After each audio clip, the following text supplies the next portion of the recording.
City are back in the title race. We are back in the race. Best believe, best believe. So, guys, I'm just messing with you, man. I'm just messing with you. It's too early. It's too early. It's too early. The season is very early, and with the slump that City just went through, it's too early to say that we are back in the race. But I must say this: don't count out Pep Guardiola and Manchester City. Don't do it. If you're going to do it at your own peril. Because you saw what happened today. The league leaders, Liverpool, dropped points against Newcastle. And this could happen again. The points dropping thing could keep happening. And Chelsea, Arsenal, and Manchester City, primarily these three teams, could catch up. I know Brighton are there, and I'm not really worried about Brighton too much. You see what I mean? But if Liverpool keep dropping points like they did today against Newcastle, they can get caught. They can get caught. And with that being said, Liverpool are only 7 points ahead of Arsenal. Both Arsenal and Chelsea. Let's say Liverpool drop points in their next game. Let's just say, hypothetically speaking, let's say they draw again. They'll go up to 36. Arsenal and Chelsea win. That gap is only down to 5. If you have a 5-point gap, things ain't looking good for you in terms of feeling good about the title. Because then you lose a game where you drop 3 points, and then the gap becomes 2 if those teams keep winning. And then there it goes. You see what I'm saying? So it's very early in the season, 14 games gone.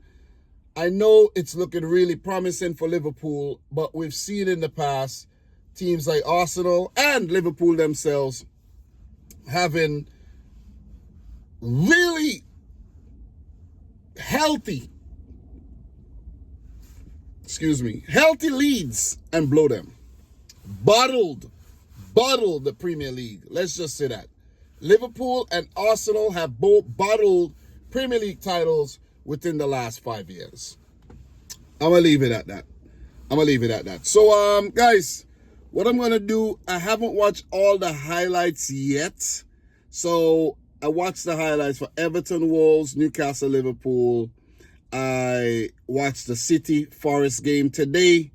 I actually just watched the Ipswich Crystal Palace highlights. I haven't yet seen the Leicester, West Ham, Southampton, Chelsea. And I was watching a little piece of the Man United Arsenal game. And the Aston Villa Brentford, I need to watch the highlights for those as well. So what I'm basically going to do in this video, I'm going to just run through the scores for the games that I didn't watch yet and the highlights. And for the games that I've seen, which is I've only watched one game. My team played Manchester City, and the other games I watch the highlights. I'll touch on those a little bit. And tomorrow, I'll have to come back to do another summary for the matches tomorrow. Of course, Spurs play Bournemouth, and I think Fulham and Brighton play each other tomorrow. Yeah. So let's just run through the scores, man. Aston Villa 3, Brentford 1. I can't remember my prediction. I think I predicted a draw. But Morgan Rogers, 21st minute. Ollie Watkins from the penalty spot in the 28th. Matt Cash in the 34th. Aston Villa dominated. They were 3-0 up. Mikkel Damsgaard, I did see that goal. Scored a really good goal in the 54th. Villa back to winning ways after about 8 games without a win. Villa and Man City were going through the same thing, but people chose to highlight Man City. Let's just put it out there. Arsenal 2, Manchester United 0. United knocked off their high horse. Timber in the 54th and William Saliba in the 73rd. Give the Gunners a win as they continue to dominate over Manchester United. Southampton 1, Chelsea 5. Axel Disasi in the 7th. Joel Aribo in the 11th. Southampton manager Russell Martin celebrating. Yeah. But it was premature as Southampton went on to concede 4 more goals. And Nkunku in the 17th, Madueke in the 34th, Cole Palmer tapping in the 76th, and Jadon Sancho with a really good goal off the bench in the 87th. Jack Stevens was sent off in the 39th minute for pulling Marco Correa's hair. Funny stuff, man. Southampton, they ain't gonna learn, man. The young goalkeeper, Lumley, playing out from the back. They just keep playing out from the back. They acting like if they're Manchester City or something, playing out from the back like if they're cool. Like, come on, man. Just punt the ball up the field, get the ball away, and stop freaking playing out. You know how many goals they've conceded like that? They've made a lot of mistakes, man. They're costing themselves, and I'm afraid to say Southampton are going back down to the championship. It's clear as daylight. Yeah, I know it's night right now, but it's clear. It's clear, man. So, just to run through the other matches that we had already. Crystal Palace, Ipswich Town, 1-0 to Palace. Pick up their first away win this season. Jean-Philippe Mateta in the 59th minute, cheeky goal as Oliver Glaston's men run to yet another win. So, well-needed win too as they separate themselves from the teams towards the bottom of the table.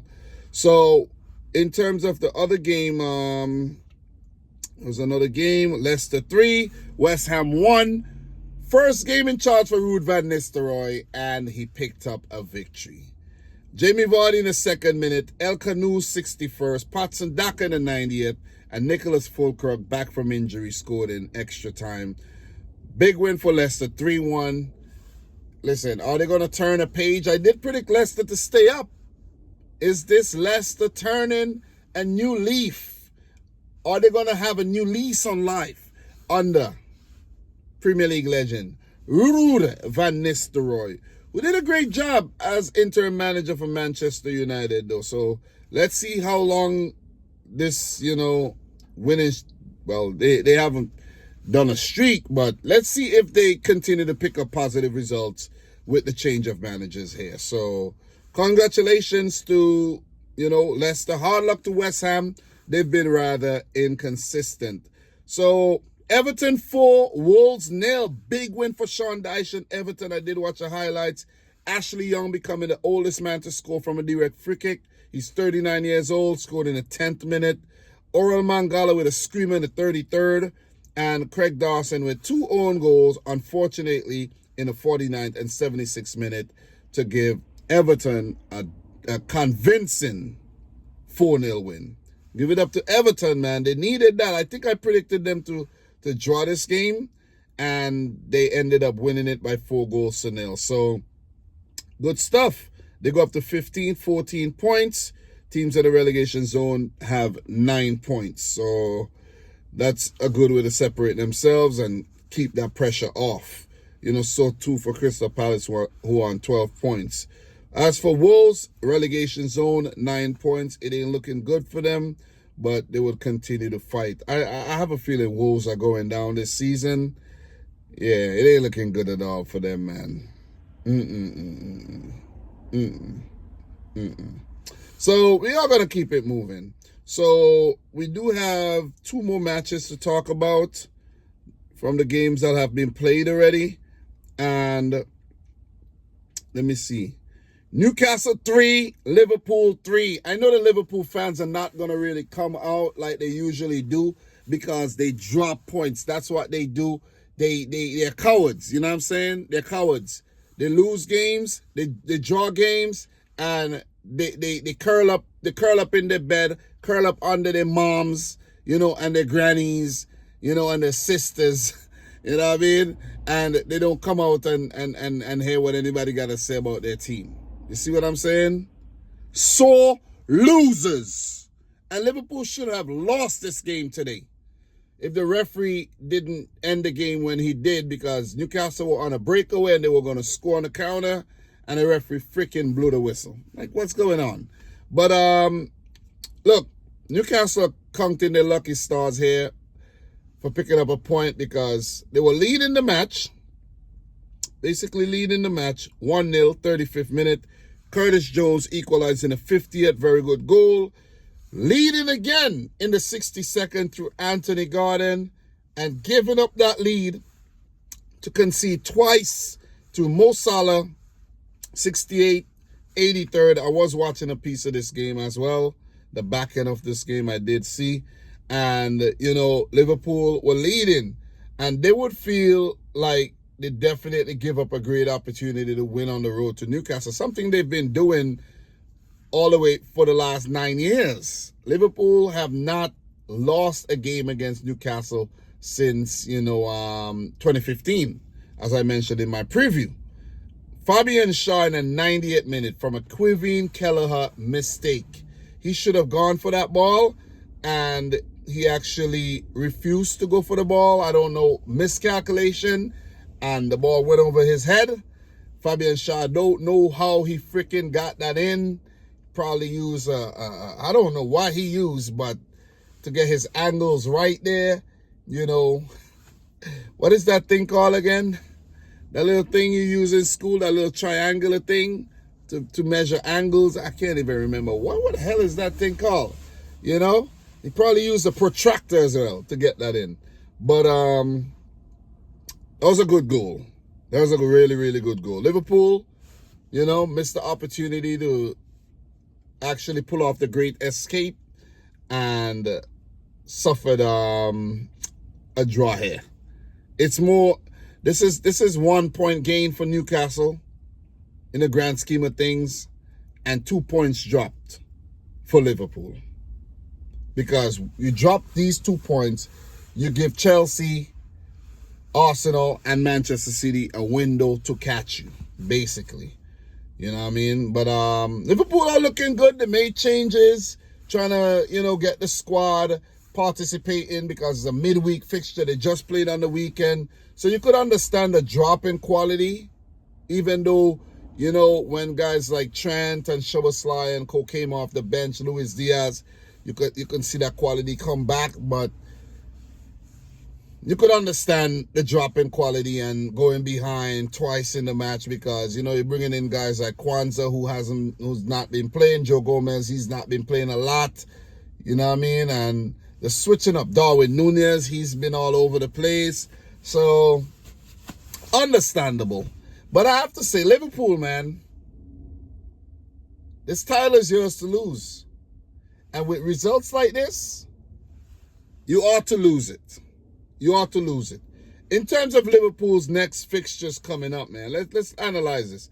Everton on the road, right across from their stadium, though. But, and it's amazing that when I went to Anfield to watch City, Liverpool back in October of 2022, it was just amazing that the Goodison Park was like right there. And Anfield was right there. I was like, Jesus Christ, what is going on here? Like, this is weird. So the next game's coming up, guys. They do play Everton this weekend in that derby. And look, man, look. Last season, Everton won the derby 2-0. Previous season, it was a 0-0 draw. So it's like this game is a tough match for Liverpool every time. You go back a little further, they did win 4-1, 2-2, 0-0, 0-0. So more than likely, Everton, could get, let's just say, okay, let me look at the stats according to Google real quick. We look at the stats that Google says in terms of the chances here, guys. In terms of the chances, let me see. All right, we don't have any predictions yet in terms of the chances, but 3 wins, 1 draw, and a loss for Liverpool against Everton in their last 5. So, yeah, it's a 60-40 chance for Everton. 40% that Everton will walk away with something there. And Chelsea, Arsenal, and Manchester City, if they keep winning, would actually love that.